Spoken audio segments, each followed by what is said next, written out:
तो गुपु रक्षणे, गुपु रक्षणे धातु चले, क्योंकि कटे वर्षावरण यो हो गया था। अब घूमोगे फिरोगे तो बारिश में फंसोगे, है ना। अब बारिश में फंसेंगे तो कहीं रक्षा का स्थान भी देखेंगे, इसलिए कहा जब रक्षा का धातु ला रहे। गुपो रक्षण, गुप धातु से स्वार्थ में आय प्रत्यय करना है हमें, मूल धातु से ही प्रत्यय करना है हमें, और एक दूसरी धातु बना देनी, धातु से धातु पैदा करना है। एक धातु को कुछ और जोड़ के एक दो बार उसकी धातु संज्ञा कर देंगे, है ना। और आर धातुकों में तो विकल्प होना ही है, आयादेव आर धातु के वा बोलेगा, और इसमें सार धातुकों में तो एक ही चलेगा। गुपु धूप विक्षिपणि फणिभ्य आया, गुपु धूप विक्षिपणि पनिभ्य आया,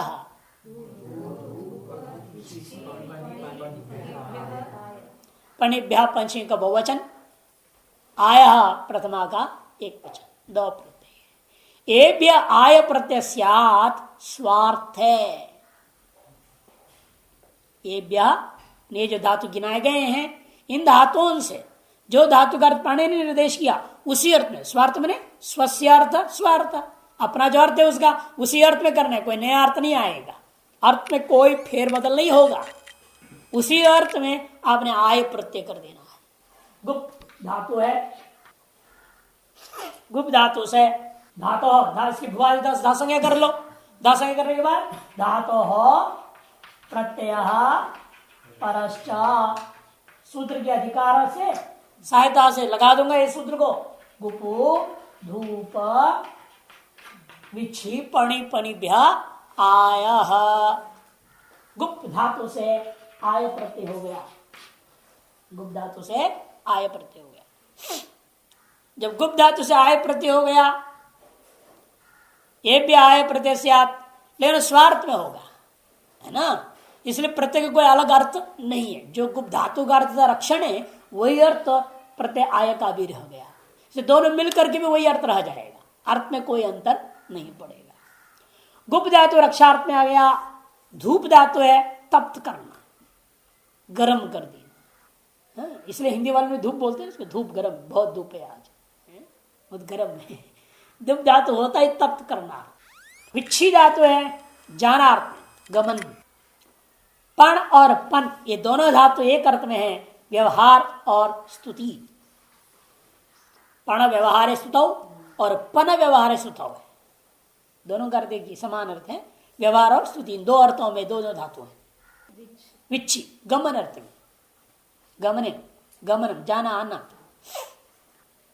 आय प्रत्यय स्वार्थिक होने से निर्निमित्तक, कोई निमित्त नहीं, इसलिए हमने कहा था लटुट कुछ भी लाने की जरूरत नहीं, कोई निमित्त नहीं होता, निर्निमित्तक है। अधिकतर स्वार्थिक प्रत्यय हमेशा ही निर्निमित्तक होते हैं, उनको निमित्त नहीं होता। अब ये आय होने का गोपाया हो गया, जो गोपाया है उसकी धातु संज्ञा किए बिना आप लट तिप्त शब्द कुछ नहीं ला सकते, क्योंकि गुप की धातु संज्ञा है, इससे हम लट लकार कर सकते थे। अब आया हो गया, गुप और आया है, इसके हम कुछ नहीं कर सकते हैं, इतना ही है। ये तिंग और शिष्य से भिन्न है ना, है तिंग और शिष्य से भिन्न है, इसे इसकी आर्ध आर्ध संज्ञा कर दूंगा। आर्ध संज्ञा करने का फल क्या होगा, फुगंत लघु पदस्य गुण हो जाएगा। उससे पहले इसकी लघु संज्ञा करूंगा, गुप के गु के ऊ को, है ह्रस्वम लघु, अलंत्यात पूर्व उपधा, ऊ की उपधा संज्ञा हो गया, इसे लघु उपधा मिल गया आपको। लघु उपधा में से गुणों का अधिक गुण की तत्पर तत्काल से और स्थानांतर की सहायता से ऊ को हो गया वो गोपाय, मिला दो बन गया गोपाय। इस गोपाय की अब धातु संज्ञा किए बिना आप लड़ते शब्द कुछ भी नहीं कर सकते, कि जिसकी धातु संज्ञा किए हैं वो अब कुछ और हो गया है, वो अब नहीं रह गया। अब इसकी धातु संज्ञा के लिए दूसरा सूत्र आ रहा है, देखो, सनाद्यंता धातवः, सनाद्यंता प्रथमक बहुवचन, धातवः प्रथमक बहुवचन। सनादर है कमेर निगंता प्रत्यय अंते शांते धातु संज्ञा स्यो, सन है आदि में जिनका और कमेर निंग पर्यंत के जितने प्रतिविधान किए गए हैं वे सारे प्रत्यांतों को यंते ये शांते धातु संज्ञा कहा, उनका धातु संज्ञा हो जाएगा। एक तो भुवादियों की धातु संज्ञा हो गई और सनादि प्रत्यांतों का भी धातु संज्ञा हो गया। वे कुल कितने हैं? 12 प्रत्यय हैं। संक्यच काम्यच क्यंग क्यशो अथाचार पिप निंग यंगस्तथा यगाई यंग निंगंगश्चेति द्वादशामी सनादय। होगा क्या श्लोक नीचे है ना? सन क्यच काम्यच क्यंग क्यशो अथाचार पिप निज यंगस्तथा। देखो सन 1, कैच 2, काम्यच 3, क्यंग 4, आचार में पिप 5, निच 6, यंग 7, यक 8 है? और आया आया है ना? आया अलग जो अभी पढ़ रहे वर्तमान वाला आया 9, यंग 10, निंग यहां कौन सा छूट गया? वो कैश गिना नहीं है, कैश गिना नहीं तो कैश भी है 1 2 3 4 5 6। हाँ हाँ ठीक है, किस गिना नहीं। आचार को 5 कह दिया था। सन 1 कैच 2 कामिश 3 क्यंग 4 कैश 5 आचार किप 6 निच 7 यंग 8 यक 9 आय 10 यंग 11 निंगश्च 12। द्वादशामी सनादय, ये सन आदि 12 हैं। इन 12 प्रत्ययों का हो गए जिनसे हुए हैं तदंत संपूर्ण का धातु संज्ञा कर देगा। इसलिए लिख रहे देखो अभी मूल में ही धातुत्वात् लड़ा देगा। अब धातु संज्ञा हो गया है गोपाया का, अतएव लटादि कर सकते। अब इस गोपाय धातु से धातु प्रत्यय परस्य पुनाधिकार लेकर के है ना, पहले आप जिस अधिकार लगाए थे उस समय जब गुप्त की धातु संज्ञा थी, और अब धातु संज्ञा किसकी हो रखी है? गोपाय की। अतः दोबारा को कहना पड़ेगा सारा धातु प्रत्यय परस्य के अधिकार में लह कर्ण चवाच कर्म के व्य सूत्र से पूरे 12 लकार प्राप्त हुआ। तब गोपाय शब्द के द्वारा जिसकी धातु संज्ञा की गई सनातन धातु से उसे बोधित रक्षारोपी क्रिया जब वर्तमान काल में वृत्ति है, इसे बोध कराने के लिए क्या करेंगे? वर्तमान लट सूत्र से लट करेंगे। ठीक है ना? गोपायधन लट हो गया। अब बाकी प्रक्रिया पूरी वही है। गोपायधन तिप प्रथम पुरुष वक्षा में तिप कति बचेगा। ला पर से पदम तंगाना वात तिंगस्त्रीणी पहले वो लाना पड़ेगा। तिप्त जिसिक्त था इतने 18 प्रत्यय प्राप्त हुआ। तब ला पर से पदम तंगाना वात पदम तिंगस्त्रीणी तान एक शेषात कर पर से पदम शेषे प्रथम द्विवचने एक वचने यदि प्रथम पुरुष एक वचन वक्षा में तिप आ गया। पकार लोप ती बचा गोपायंती तिंग से सार्वधातुकम से ती की सार संज्ञा हो जाएगा। ठीक, कर्तरी शब से शप हुआ गोपाय अति शब का शपावित अकार बच गया। गोपाय अति स्थिति रह गया।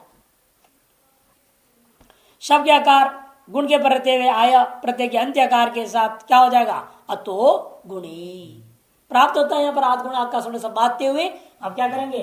अतो गुणे लगा देंगे। पर रूप एकादेश हो गया, रूप बन गया गोपायती गोपायतः गोपायन्ती गोपायसी गोपायतः गोपायथ गोपायामी गोपायावः गोपायामः, ये रूप बन जाते हैं। अब आर्धत्व का लिट लकार और ये आय को विकल्प से करना नित्य प्राप्त हो जाते। सूत्र जिसने कहा अमुक लकार में करो या अमुक के होने की संभावना में करो, ऐसा कोई निमित्त नहीं कहा गया है ना। निर्निमित्त कौन है ऐसे? ये तो गुप्त लाते ही तुरंत लग जाएगा आय। तो इसको अपवाह कर विकल्प करके दूसरा सूत्र ला रहे हैं। आयादय आर्ध धातु के आयादय प्रथमा का बहुवचन, आर्ध धातु के सप्तमी का एक वचन और वा अव्यय। आर्ध धातु विवक्षायाम आयादेव वास्य आर्ध धातु की विवक्षा होने पर आय आदि प्रत्यय क्या हो जाएंगे? विकल्प से होंगे। कह दिया। आय आदि कितने हैं? 3 4 है ना। आय यंग निंग, अंतिम 3, 12 में से अंतिम 3 ही आएगा। आय आदि पूरे सनादि नहीं बोल रहे हैं, ये पूरे 12 को मत लीजिएगा भूल से। सनादि पूरे 12 को नहीं कह रहे हैं, आय आदि 3 को कह रहे हैं। ये केवल निंग, कमेरनिंग सूत्र है ना, कमेरनिंग, उसका निंग बता रहे हैं। आय यंग और निंग, ये 3 प्रत्यांतों के लिए ही विकल्प करना है। बाकी प्रत्ययों का तो नित्य होएगा, या उनका जहां जो सूत्र आगे विकल्प करने के लिए वो आएंगे अपने अलग है, उसे यहाँ कोई मतलब नहीं। उनका अभी वर्तमान दृष्टिकोण से कहना है तो कहना पड़ेगा 9 प्रत्यय नित्य होगा और ये 3 प्रत्यय आर्ध की विवक्षा में विकल्प होगा। लट में विकल्प नहीं, इसे तो एक ही रूप चलाया मैंने गोपायती, दूसरा कहाँ चलाया? दूसरे के बारे बोला नहीं। आर्ध में विकल्प होगा, शुद्ध का भी चलेगा और आय का अलग चलेगा। अब देखिए, अब क्योंकि अब आर्धत्व प्रत्यय तो आया नहीं, अब कहोगे महाराज गुप्त, गुप्त से पर आर्धत्व कहाँ है, लाओ ना। तब कहेंगे नहीं, आर्धत्व लाने के बाद तो आय कर भी नहीं पाएंगे। यदि आने आ जाए प्रत्यय, लिटा लाओगे, टिप लाओगे, नल लाओगे, अर्ध संज्ञा कर दोगे, उसके बाद आय नहीं कर पाएंगे आप। क्यों? इसके बाद आय यदि कर भी दे, धा संज्ञा हो जाए गोपाया की, है ना, जिससे प्रतिविहित है कौन, टिप नल वगैरह, उसकी द्वित्वादि होती है, तो गोपाय की द्वित्वादि होगा नहीं कि गोपाय से विहित क्या टिप्पादि, गुप्त से विहित है ना। आते हुए यहां क्या कह रहे हैं, देखो आर्धत्व प्रत्यय के पर में रहते हुए आया, ऐसा अर्थ नहीं करना। आपके दिमाग में कीड़ा काट दिया और आपने सोच लिया कि मुझे आर्धत्व प्रत्यय लाना है, लाया नहीं है, आपके मन में आया है ना। अभी क्या आया आपके मन में? लिट लकार बनाऊंगा, आ गया कि नहीं आपके मन में है? इसलिए पहले आय करना पड़ेगा विवक्षायाम, न तो परे। आर्धत्व परे रहते हुए करने को नहीं बोल रहे हैं, किंतु पहले ही करना है। जब मन में आपको आ गया, निश्चय हो गया है मुझे लिट लकार ग्रुप चलाना है, और आप जानते हैं लिट लकार ग्रुप चलाने का मतलब आर्धत्व प्रत्यय होना है। अरे जहां जहां आपको मालूम है कि आर्धात्मक संगीत प्रत्यय होने वाले हैं, हुए नहीं, किया नहीं गया, लाया नहीं गया, लेकिन ज्ञात है आपको प्रक्रिया के अनुसार ये आर्धत्मक लकार है, तो पहले आप आय करेंगे, बाद में लकारों को लाएंगे। इसे कहते हैं आर्धत्व विवक्षायाम आयादेयो वास्य हो। इसे कहते हैं आर्ध धातु विवक्षायाम, परे नहीं कह रहे। अब तो क्या बोलते थे, आर्ध धातु के परे, लेकिन व्यवस्था सारी बिगड़ जाएगी। रूप जो बनाना चाह रहे हैं वो नहीं बन पाएगा, इसलिए उन्हें कह दिया आर्ध धातु विवक्षायाम आयादयो वास्य हो। आय आदि जो प्रत्यय हैं वो क्या हो जाएंगे, विकल्प से होंगे। इसलिए गुप्त धातु से आय प्रत्यय हो गया, ठीक है, गुप्त धन आय, क्योंकि आर्ध विवक्षा थी हमें, अतएव हमने क्या कर दिया, आय कर दिया। तो पूर्व प्रक्रिया गुप्त जब पढ़े पड़े आय सब प्राप्त, नित्य प्राप्त से बात देना है, नित्य जो प्राप्त से बात करके आया देव आर्ध धातु के इस सूत्र से विकल्प से आय होगा। जब आय हुआ फिर पुगंत आर्ध संज्ञा करेंगे, उससे आएगी, फिर पुगंत से गुण होगा, गोपाय धातु बनेगा। अब इससे लिट लकार लाएगा, इस सूत्र से ही आएगा। अभी इसने विकल्प से करनी है ना तीनों को।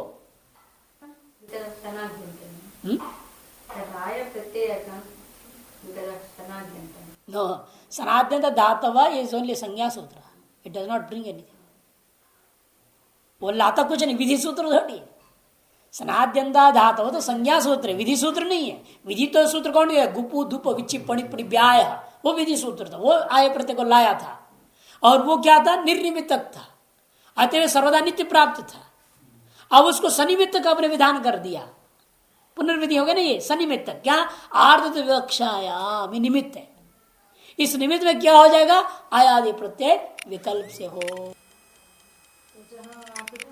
हाँ, 2 रूप चलेंगे, बाकी सार्वधातुकों में एक। आर्धातुक में भी दोनों प्रकार के आर्धातुक समझिएगा, शुद्ध और परंपराज होने वाले गौण आर्धातुक दोनों। शुद्ध आर्धातुक कितने हैं? दो। कौन से? हाँ, लिट और आशीषी लिंग। क्योंकि क्या होता है, लिट में और आशीषी लिंग में जो तिप प्रत्यय हैं, तिंग, इस तिंग का ही आर्धातुक संज्ञा कर देता है ना। लिट च सूत्र पूरे तिंग का अर्थ संज्ञा कर देगा, और आशीष लिंग में लिंगाशीषी पूरे तिंग को अर्थ संज्ञा कर देता है। इन बाकियों में, बाकी में नहीं होगा। बाकी में क्या हो रहा है देखिए, लिट के अलावा कौन है आर्धातुक लकार आपका? लुट, लिट, लुंग, लिंग, ये चार है, ये भी चार आर्धातुक लकार है। 6 है आर्धातुक आपके, 4 है आपके सार्वधातुक। लेकिन इनमें गौण है, परंपरा हो रहा है, क्योंकि इनके तिंगों को हम आर्ध संज्ञा नहीं कर रहे हैं। इनके स्थान में जो तिंग आदेश होता है उसको तो सार्ध संज्ञा ही रहेगा। किंतु लुट के प्रत्यय क्या हो रहा है आपका?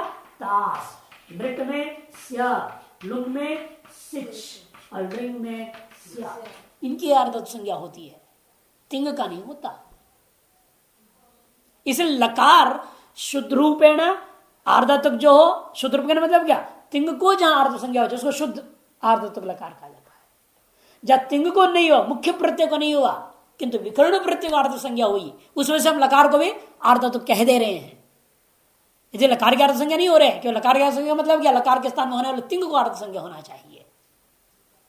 फिर भी हम इन लकारों को क्यों कह रहे हैं आर्धातुक? क्योंकि ये विकर्ण प्रत्यय के कारण से आर्धातुक की प्रक्रिया चलती है। इनको क्या कहा जाता है? विकर्ण प्रत्यय। इन विकर्ण प्रत्ययों की अर्ध संज्ञा है ना, तिंग का अर्ध संज्ञा नहीं इन लकारों में। कल 2 ही लकार में तिंग का अर्ध संज्ञा, शुरू में ही मैंने बता दिया था, 2 ही लकार में तिंग को अर्ध संज्ञा होता है। बाकी 4 लकारों में केवल विकर्ण प्रत्यय का अर्ध संज्ञा होता है, तिंग का अर्ध संज्ञा नहीं। इसलिए कहते हैं कि चाहे कोई भी आर्धातुक को, लेकिन ये सूत्र जो सभी आर्धातुकों में लगना है, चाहे शुद्ध आर्धातुक है चाहे परंपरा गौण आर्धातुक है, सभी जगह सूत्र विकल्प से करेगा। अर्थात 6 लकारों में विकल्प से रूप चलेगा और 4 लकारों में एक ही रूप चलेगा। 4 लकार कौन से आपके? बहुत फर्क है। शुद्ध आर्धातुक में शब्द की प्राप्ति नहीं होती है। कि शब्द कब होता है? जब तिंग को सार्ध संज्ञा हो। जब तिंग को अपने आर्ध संज्ञा कर दिया, शब्द होगा ही नहीं, है या नहीं? एक तो ये बात हो गया। और दूसरा बात क्या है कि तिंग की सार्ध संज्ञा निमित्तक कार्य और आर्ध संज्ञा निमित्तक कार्य अलग अलग है। सार्वधातुकों के अपित्वों को गित्व कर देते हैं। जो सार्ध संज्ञा हो जाता है ना तिंग का, वहां जो तिंग में जो अपित सार्वधातुक होंगे उनको गित्व करते हैं। इन आर्धातुकों में पित्तों का भी क्या हाल हो जाएगा? गित हो जाएगा। कि सार्ध मतलब ही नहीं ना, आर्धातुकों के पूरा भी। तो वहां सूत्र क्या किया? असंयोगात लिट कित, असंयोग से पर में अपित लिट क्या हो जाएगा? कित हो जाएगा। गित नहीं होगा, अभी कित होएगा। कित का फल क्या है? संसारण, केवल गुण निषेध नहीं, संसारण आदि भी कार्य। ये फल अलग अलग है। आप जैसे पढ़ते जाएंगे सब पता चलेगा किसका कहां क्या लाभ हो रहा है संज्ञाओं का, कि हर एक चीज का। और अंगांग के भाव में भी है, किस प्रत्यय को लेकर आपने क्या अंग संज्ञा किया, किसकी अंग संज्ञा हो रही है। और यहाँ पहले हम गुप्त से पहले लट लगा क्यों नहीं लाया? क्योंकि लिट निमित्त तक हम किसकी हो जाए, फिर गुप्त की अंग संज्ञा रहेगी, गोपाय की अंग संज्ञा नहीं रहेगी। इन्हें पहले लिट कर देते तो, है ना। जिससे जो प्रत्यय विहित है उस प्रत्यय के रहते में उसी की अंग संज्ञा होती है। आपने गुप्त के पर रहते लिट को विधान कर देते तो गोपाय की अंग संज्ञा कैसे करते हैं? हम नहीं कर सकते। ये सब विचार करके बहुत बात इन्होंने अर्थ क्या? आर्धातुक के मतलब आर्धातुक विवक्षायाम, इसलिए अर्थ कर, ताकि अंग संज्ञा मुझे किसका करना है? गोपाय का करना है। क्यों करना है? अब आम जब करूंगा तब पता चलेगा। अब एक प्रत्यय लाएंगे, लिट लकार हुआ, गोपाय धन लिट। जो गोपाय से लिट हुआ, लिट होते तिप पाने के प्रयास करेगा और तिप को रोक देगा। एक वार्तिक है, काश्यने का आम वक्तव्य, कासने का आम वक्तव्य, ये वार्तिक है।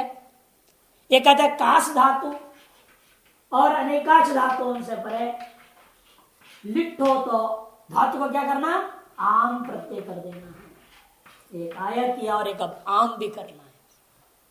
कास अनेकाच आम वक्तव्य, अब वो आम के मकार की संज्ञा प्राप्त हो जाएगा, है ना, हलंत्यम से। हलन से संज्ञा तो मित्त हो गए, मित्त हो गए पर लगेगा। और ये जो आ है पहले से, उस आ के बोल में और आ बैठे आकर्षण तो गोपाई रह जाएगा, फायदा क्या आम करने का, समझना रहे।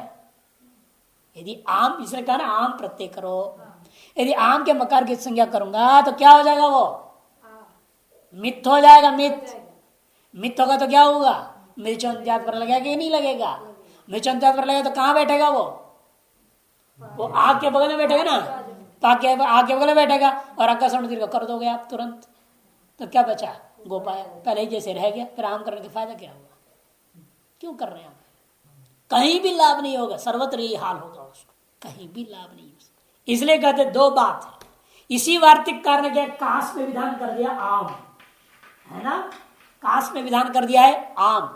और एक सूत्र है पाणिनि का दयायासश्च, उसने पाणिनि ने आस धातु को भी आम प्रत्यय का विधान कर दिया, ज्ञापन करता है या मकार के संज्ञा नहीं होता। नहीं तो क्यों कास को आम करने का फायदा क्या, मित्र करते तो कास का कास ही बचेगा, कास का क्या होगा, कास ही तो बचेगा। कि मित्र होगी अंत्य अगल में बैठेगा, आ यहाँ बैठेगा, आकर्षण कर दोगे कास ही रह जाएगा। और पाणिनि ने आस धातु का विधान कर दी, आस में भी आम करोगे तो कहाँ बैठेगा, आगे बल में आ बैठेगा, आकर्षण दीर्घ करो आस ही रह जाएगा। फिर पाणिनि ने क्यों विधान कर दिया आम, वहां वार्तिक ने आम क्यों विधान किया, व्यर्थ होकर ज्ञापन करता है। वही लिख रहे हैं, देखिए आस कासोर आम विधानात मत्स्य न इत्वम, आगे ना समझ में। आस पाणिनि ने, कास वार्तिककार ने, ये जो विधान किए हैं इनको आम जो विधान किया गया है यह व्यर्थ होकर के ज्ञापन करता है, आम के मकार की संज्ञा नहीं होगी, अतः पर में बैठ जाएगा। तो कहाँ बैठेगा, इसीलिए तो प्रत्यय है पर बैठेगा। गोपाय धन आम धन लिट, ये स्थिति हो गया। गोपाय धन आम धन लिट, गोपाय धन आम धन लिट हो गया। इस स्थिति में सूत्र ला रहे हैं हम, अतो लोपः, अतो लोपः, अतः षष्ठी एक वचन, लोपः प्रथमा का एक वचन। दयायासश्च पढ़ा है, लघु में आएगा आगे। तो क्या लगाया था अभी, वार्तिक लगाया क्या हमने, है ना, कास्यने काचो आम वक्तव्य, ये लगाने के बाद में अब लगा दिया अपने अतो लोपः। ये क्या करता है, देखिए क्या लिख रहे हैं, आर्धातु को उपदेश यददंतम तस्य अथो लोप, आर्धातु के परे आर्धातु को उपदेश, उपदेश काल में जिसकी आर्धातु संज्ञा विद्यमान हो, यददंतम मैंने उपदेश, जब आर्धातु में उपदेश कर रहा हूं, आर्धातु अर्थ संज्ञा किसकी हुई है, आम की आर्ध संज्ञा कि आर्धातु का शेष, कि तिंग और चित से भिन्न का नाम आर्धातुक हो जाता है। इस तिंग और से भिन्न और से आम की अर्थ संज्ञा हुई। इस आर्धातु के उपदेश जब कर रहे थे हम, किससे, वार्तिक से, उस समय जो अदंत था अंग, आर्धातु को उपदेश यददंतम तस्य अतो लोपः, उसके आकार का लोप होता है आर्ध धातु के परे, आर्ध धातु के पर में रहते हुए। इसलिए गोपाय यकार का जो आकार है ये आकार लोप हो गया, क्योंकि जब लिट था वो भी आर्ध संज्ञक है ना, लिट से क्या है, लिट भी आर्धातु संज्ञक है, आम भी आर्ध संज्ञक है। इन आर्धातुकों के उपदेश काल में जो अंग बना हुआ था उस अंग वो अदंत अंग हो तो उस अदंत अंग के अत को लोप हो जाता है। अब मिला देंगे तो स्थिति क्या हो जाएगा, गोपायाम, अकार लोग चला गया, अकार धन लिट हो गया, गोपायाम धन लिट। अभी आप तिप्तस्य नहीं लाए हो, लाना चाहते हो, लेकिन लाने से पहले गड़बड़ कर देगा सूत्र, कहेगा लिट कोई लोप कर दो, बोल देगा। आमह सूत्र आ गया।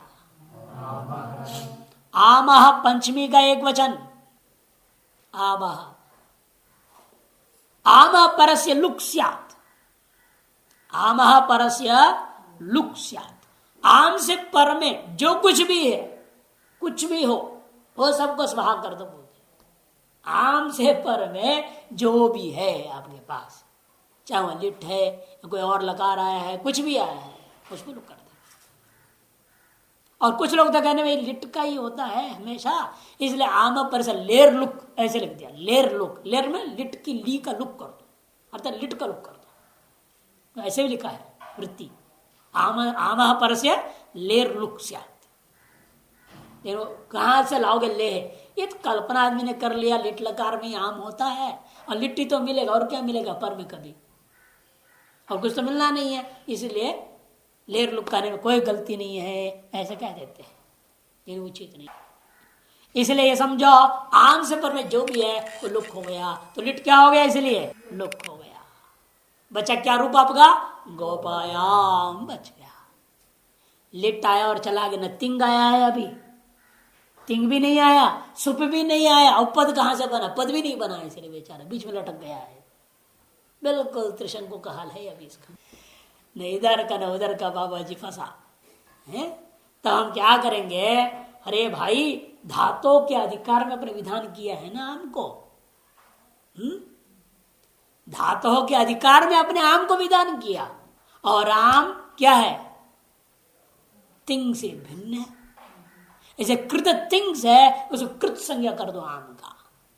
जब कृत संज्ञा करोगे या मांत कृदंत हो जाएगा। एक सूत्र आपने पढ़ा है, कृण्वे जंत, अवे प्रकरण में मांत और रेजंत जो कृदंत होता है उसका क्या हो जाएगा? अव्यय संज्ञा। इसकी अव्यय संज्ञा कर दो गोपायाम का। अव्यय संज्ञा करने से क्या होगा? उस अव्यय से परे सुप को लाओ, लुक कर दो। अव्यदात सुपह, गोपायाम सुबंत उपपद बन गया। पहली बार आप सुन रहे हैं ना, सब लोग पढ़ चुके। एक गोपायाम इसलिए क्या है? सुबंत बना दो यार। अब इस उपपद में रहते हुए क्या करना है? इसको तिंगंत बनाने के लिए वो आगे सूत्र बता। इस बीच की बात को लोग खा जाते हैं, बताते हैं। That's what I was explaining. You see, this we have, हम लोगों ने आम प्रत्यय लाया है, लिट को लुक कर दिया ना इस सूत्र से। आगे आम से आपने लिट को लुक कर दिया, उसके बाद में बोल रहा हूं लिट चला गया। लिट आके गया है लेकिन तिंग आया नहीं है, therefore it's not तिंगंत। ये तो पक्का है ना? अच्छा, सुप तो अभी तक लाया नहीं, कि प्रासंज्ञा तो हुई ही नहीं है, आती वो सुबंत भी नहीं है, तो पद ही नहीं है। लेकिन हम इसको कुछ करना पड़ेगा, कुछ किए भी ना व्यवस्था, आगे कैसे सूत्र लगेगा? अनुप्रयोग कैसे करूंगा मैं? क्री का अनुप्रयोग करना लिट सहित। तब उसके लिए क्या करेंगे? इस आम का कृत तिंग सूत्र से कृत संज्ञा कर देंगे। धात्वधिकारोक्ता तिंग मिन्ना कृत संज्ञा स्यु, ये तो बोला ना कृत तिंग का। धातुओं के अधिकार में उक्त तिंग से भिन्न जो भी प्रत्यय है वो सब क्या हो जाएगा? कृत संज्ञा हो गया। कृत संज्ञा हो गया किसका? आम का। और आम कैसा है? मकारांत कृत है, मकारांत है ना। अब वो सूत्र लगाओ, कृण्वे जंता। अब ये प्रकरण में आपने पढ़ा है, कृण्वे जंता। इसलिए स्थिति क्या बनेगी? अब इसकी अव्यय संज्ञा हो जाएगा, मांत कृदंतव्य हो गया। मांत कृदंतव्य है और स्वार्थ में आय प्रत्यय हुआ। आय से आम प्रत्यय उसका भी कोई अर्थ नहीं था, तो भी स्वार्थ में मानी जाएगी।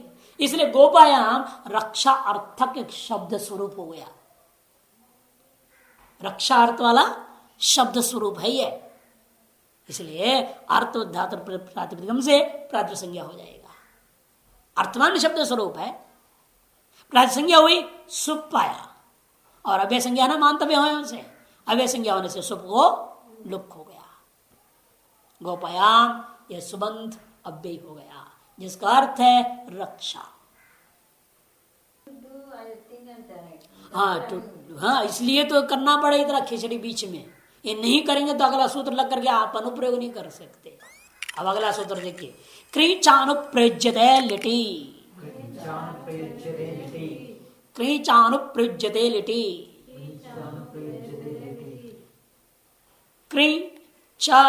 अनुप्रयुज्यते लिटि, 4 पद। क्री प्रथमा का एक वचन प्रत्याहार है, ये हलंत पद है, या डुकरी करने धातु नहीं लेना। क्री एक प्रत्याहार है। वैसे प्रत्याहार क्या होते हैं? संज्ञा होते हैं ना, अच संज्ञा, हल संज्ञा, आपने जैसे बना दिया वैसे क्री एक संज्ञा है, हलंत है, प्रातिपदिक है। इसका अर्थ है क्री भू और अस, 3 धातु, क्री भू और अस।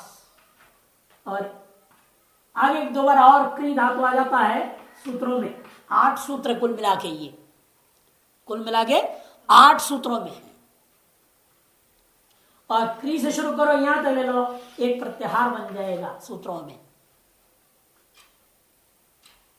प्रत्याहार होते संज्ञाएं, क्री एक संज्ञा हो गया, सुलाओ हल के प्रथमा लोप हो गया, प्रथमा का एक वचन का रूप क्री बन गया, जिसका अर्थ है क्री भू अस। जैसा अच्छे संज्ञा है ना, आप बनाते ना अचहा, पंचमी विशिष्ट बनाते अची, इको यण अच्छी सब बनाया, कैसे बनाया? अच्छिक संज्ञा है। किसकी संज्ञा है वो? 9 अक्षरों का संज्ञा है ना। अच का अर्थ क्या होता है? अ ई वो री री ये वो वही हो, इतने अर्थ को बता रहा है ना। अच्छा, इसे उसको सुप का प्रत्यय लाकर उसका रूप चला सकते, उसे प्रसंग हो जाएगा, अच्छा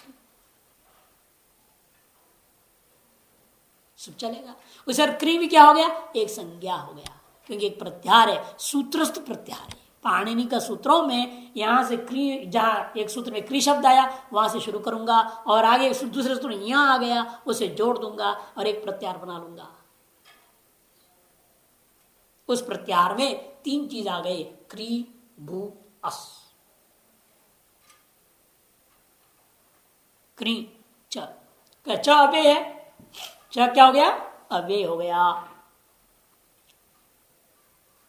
अनुप्रयुज्यते तिंगंत प्रथम पुरुष एक वचन का रूप है। लिटि सप्तमी का एक वचन है। आमंतात लिट पराकृभस्त अनुप्रयुज्यन्ते। आमंतात, आमंत जो उपपद है, इसकी उपसंज्ञा करने पड़े, उपपदम अतिंग। आमंत जो आपके उपपद पड़ा हुआ है, ये जो गोपायाम, इसको क्या कहेंगे? आमंत। इससे पर में क्या करना है? लिट पराकृभस्तयो अनुप्रयुज्यन्ते। लिट परक क्री, लिट परक भू, लिट परक अस, इन 3 को आप अनुप्रयोग करेंगे। अर्थात आमंत के साथ उसके पीछे इनका भी प्रयोग हो जाएगा, और इनका प्रयोग करने से अर्थ में कोई अंतर नहीं पड़ेगा। अर्थ में कोई अंतर नहीं है, केवल कालवाचकता सिद्ध हो जाता है, क्योंकि क्री भू और रस क्या है? क्रिया सामान्य के वाचक है। पहले मैं लिखा चुका हूं, कृप वस्तिन क्रिया सामान्य वाचिन। क्री भू और रस तीनों कैसे हैं? क्रिया सामान्य का वाचक है, और गोपायन क्या था? क्रिया विशेष का वाचक है। क्रिया विशेष क्रिया सामान्य से जुड़ जाएगा, एक अर्थ का बोध करा देगा, अर्थ में कोई इसलिए अंतर नहीं पड़ेगा। स्थिति क्या बना? गोपायाम धन धन लिट, इसी प्रकार गोपायाम धन भू धन लिट, गोपायाम अस धन लिट, ये 3 बनेगा। 9 कितना होगा? 27 रूप बन जाएंगे, और जब आया नहीं होता है तब का 4 9 रहेगा, कुल 36 रूप बनेगा। लिट लकार में, लिट लकार में 36 रूप बन जाएंगे, वो कल बनाएंगे।